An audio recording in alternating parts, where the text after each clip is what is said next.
Assalamualaikum warahmatullahi wabarakatuh. Alhamdulillah, kita bertemu lagi pada kesempatan kali ini dan masih berkaitan dengan PPN, kenaikan PPN 2025 sebesar 12%. Eh, Kawan-kawan sekalian, pada kesempatan ini saya akan mencoba menambahi apa yang telah saya sampaikan sebelumnya berkaitan dengan hasil penelitian yang berkaitan dengan apa dampak PPN ini terhadap ekonomi Indonesia. Jadi kalau kita lihat ya bahwa kenaikan pajak khususnya PPN ini eh, kalau kita rujuk pada hasil-hasil penelitian yang telah dilakukan oleh para peneliti ya. Sengaja saya ambil penelitian ini dari sumber yang apa yang kredibel secara keilmuan, secara saintifik ya, yaitu dari publikasi tulisan yang berasal dari jurnal internasional bereputasi ya. Nah, jadi kalau kita lihat dampak PPN, kenaikan PPN ya terhadap perekonomian, yang pertama itu secara sederhana bahwa dikatakan kalau kita lihat hasil kesimpulan penelitiannya pada kesempatan yang singkat ini ya kita rujuk eh, kesimpulan-kesimpulan hasil penelitiannya itu yang pertama bahwa peningkatan PPN itu akan mengarah pada atau menyebabkan pada eh, penurunan aktivitas ekonomi dan kehilangan pekerjaan ya. Ya, karena apa? Gambarannya atau penjelasannya eh, kenaikan PPN itu akan menyebabkan ya seperti yang saya katakan pada kesempatan-kesempatan sebelumnya bahwa pajak itu berimplikasi eh, leakage ya. Dia menekan pertumbuhan ekonomi. Kalau bahasa textbooknya leakage, menekan pertumbuhan ekonomi. Ilustrasi lebih detail, bagaimana logika menyebabkan penurunan aktivitas ekonomi dan kehilangan pekerjaan, ya karena kenaikan pajak itu menyebabkan yang langsung berdampak dirasakan oleh masyarakat. Yang pertama adalah inflasi, kenaikan harga-harga. Ya, kenaikan harga-harga akan menekan konsumsi masyarakat. Kita tahu konsumsi masyarakat itu adalah berkontribusi lebih dari 50% untuk pertumbuhan ekonomi Indonesia. Itu kontribusi yang tertinggi itu bersumber dari komponen konsumsi masyarakat ya. Jadi kalau menaikkan pajak berarti konsumsi juga akan tertekan. Nah, konsumsi tertekan, dampak lanjutannya ya berkaitan dengan industri dan bisnis. Industri dan bisnis itu kan dia akan berkembang kalau demand permintaan dari masyarakat meningkat. Mereka akan melakukan ekspansi. Karena tadi konsumsi atau permintaan masyarakat secara keseluruhan menurun, dampaknya juga ya investasi dan bisnis juga akan eh, terhambat atau akan stagnan untuk melakukan ekspansi bisnis mereka. Dan ini kalau berlanjut apa penurunan kesejahteraan itu kan akan berimplikasi lebih lanjut. Kenaikan harga-harga itu akan menyebabkan para buruh, para pekerja akan menuntut apa tingkat upah yang lebih tinggi. Kalau buruh sudah menuntut tingkat upah yang lebih tinggi, ya industri salah satu solusi yang mereka bisa lakukan adalah ya PHK karena perekonomian eh, permintaan barang dan jasa untuk industri untuk bisnis mereka di satu sisi turun, di sisi lain para pekerjanya atau para buruh meminta kenaikan upah. Nah, salah satu solusi yang dari kalangan bisnis bisa lakukan yang paling mudah itu adalah melakukan pemutusan hubungan kerja. Oleh karena itu, mengapa implikasi dari kenaikan PPN dan pajak ya, secara keseluruhan itu bisa menekan pertumbuhan ekonomi atau menyebabkan penurunan aktivitas ekonomi dan eh, menghadirkan lebih banyak pengangguran. Nah, ini apa hasil riset yang pertama ya, implikasi atau dampak dari kenaikan PPN terhadap perekonomian Indonesia. Yang kedua, kalau kita lihat juga ya, PPN itu adalah regresif, pajak regresif ya, PPN itu.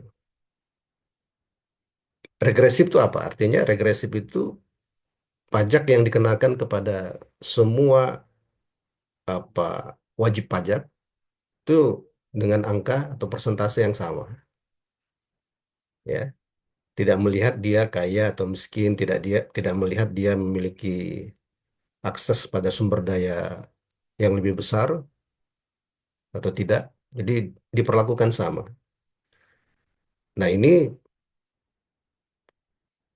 pajak-pajak yang seperti ini termasuk pajak pertambahan nilai ya yang kita lakukan yang bersifat regresif itu akan berimplikasi pada ya meningkatkan kesenjangan antara mereka yang kaya dengan mereka yang miskin ya karena diperlakukan eh, nilai pajaknya ya itu sama pajaknya persentase pajaknya itu adalah sama ya padahal eh, akses kepemilikannya berbeda apalagi eh, entitas individu atau perusahaan yang memiliki misalnya diberikan oleh negara akses kepada sumber daya alam yang lebih besar ya. Salah satu kritik dari para pengamat terkait kenaikan PPN ini adalah belum dimaksimalkannya ya pemungutan pajak itu terhadap kepemilikan kepemilikan sumber daya alam oleh pihak-pihak swasta ya eh, seperti kepemilikan atau akses ya konsesi tambang ya.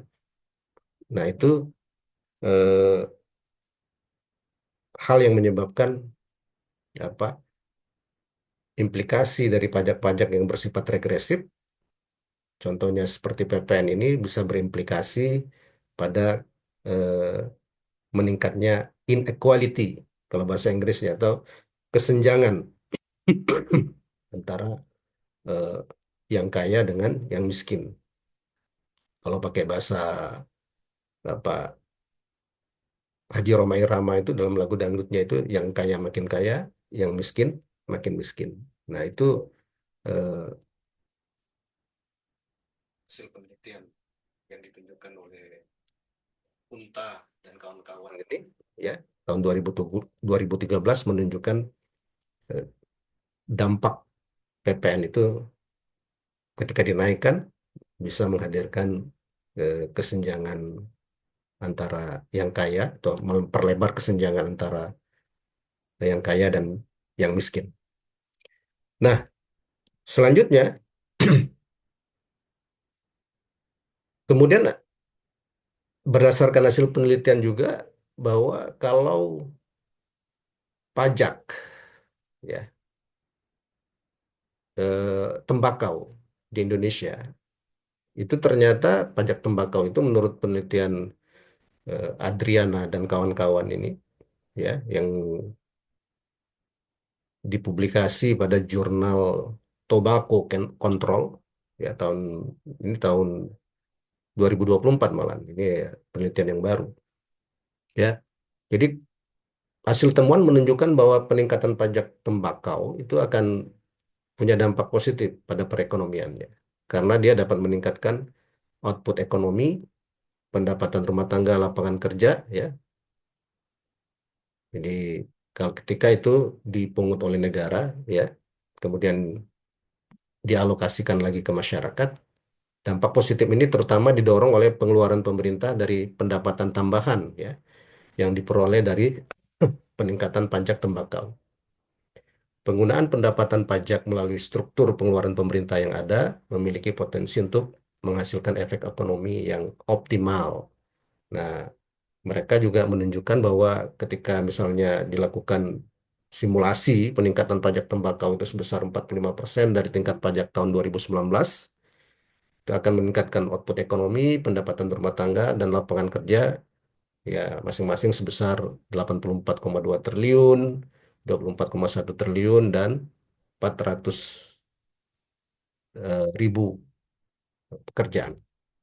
Nah, ini hasil penelitian kalau pajak tembakau itu ditingkatkan ya oleh negara. Nah, apa artinya? Jadi kalau kita ingin menaikkan pajak, orientasikan pajak itu pada komoditas-komoditas yang memang negara sendiri berkepentingan agar perilaku itu bisa bisa ditekan ya. Contohnya merokok ya. Nah, dengan menaikkan pajak tembakau, merokok ya, itu bisa ditekan perilakunya ya oleh eh, masyarakat.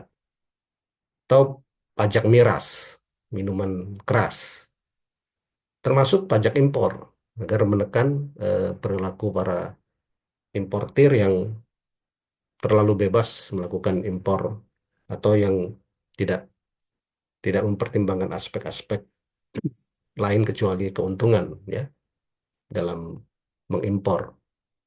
Nah, jadi teman-teman, berdasarkan hasil-hasil riset seperti ini, kita bisa melihat bahwa ya memang kenaikan PPN itu akan berimplikasi kepada eh, tadi penurunan pertumbuhan ekonomi, penurunan aktivitas perekonomian, kemudian bisa menyebabkan meningkatnya pengangguran, ya.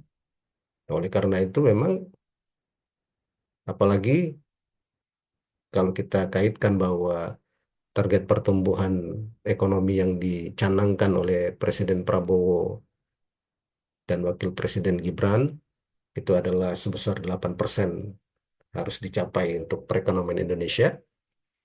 Makanya, makanya penerapan atau kenaikan pajak PPN menjadi 12% itu tidak tidak kondusif untuk target pencapaian pertumbuhan ekonomi sebesar 8%.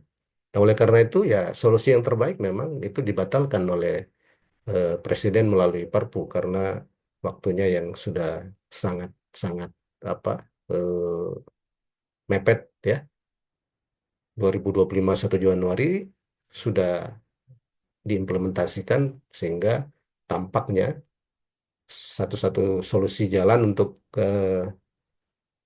apa membatalkan kenaikan pajak PPN 12% itu adalah melalui peraturan pemerintah pengganti undang-undang ya. Nah, jadi itu alternatif pertama yang kita sarankan. Alternatif kedua ya pemerintah bisa memungut pajak itu tidak secara regresif tapi adalah secara progresif karena masih banyak bahkan sudah disinyalir oleh sejumlah akademisi, sejumlah pengamat di media bahwa kepemilikan tambang batu bara, nikel dan seterusnya itu mempunyai potensi besar yang belum digali atau yang belum apa diambil oleh negara ya. Jadi bagaimana melalui jalur itu negara bisa mendapatkan penerimaan yang lebih besar bukan melalui jalur eh, pajak PPN seperti ini ya. Nah, kemudian yang lain juga bisa dieksekusi apa pajak-pajak yang sifatnya tadi yang apa mendorong apa masyarakat dan negara wajib pajak untuk menekan perilaku yang tidak diinginkan seperti misalnya menekan konsumsi rokok ya yang dinaikkan adalah pajak pajak ya, cukai rokok ya atau miras ya atau barang-barang lain yang dinilai eh, kalau konsumsinya atau pemakaiannya berlebihan akan menimbulkan apa mudarat atau kerugian yang besar atau juga impor misalnya ya. Eh, jadi kita ingin menekan perilaku impor itu salah satu caranya adalah dengan meningkatkan pajak dari impor tersebut ya. Atau yang paling utama tadi adalah melalui jalur eh, kepemilikan konsesi sumber daya alam yang diberikan oleh negara kepada semua perusahaan ya, semua entitas bisnis yang ada di Indonesia ya. Karena eh, jangan sampai kepemilikan sumber daya alam yang besar itu hanya menguntungkan segelintir orang ya, tidak punya kontribusi terhadap yang signifikan terhadap apa eh, pembangunan Indonesia. Nah, hal-hal yang seperti itu yang perlu kita sampaikan pada kesempatan yang eh, berbahagia ini. Mudah-mudahan apa apa yang kita sampaikan ini dan termasuk juga apa yang telah disampaikan oleh banyak pihak lainnya bisa bisa diakomodasi oleh eh, pemerintah. Demikian teman-teman apa yang dapat saya sampaikan. Mudah-mudahan ada manfaatnya. Terima kasih atas perhatiannya. Assalamualaikum warahmatullahi wabarakatuh.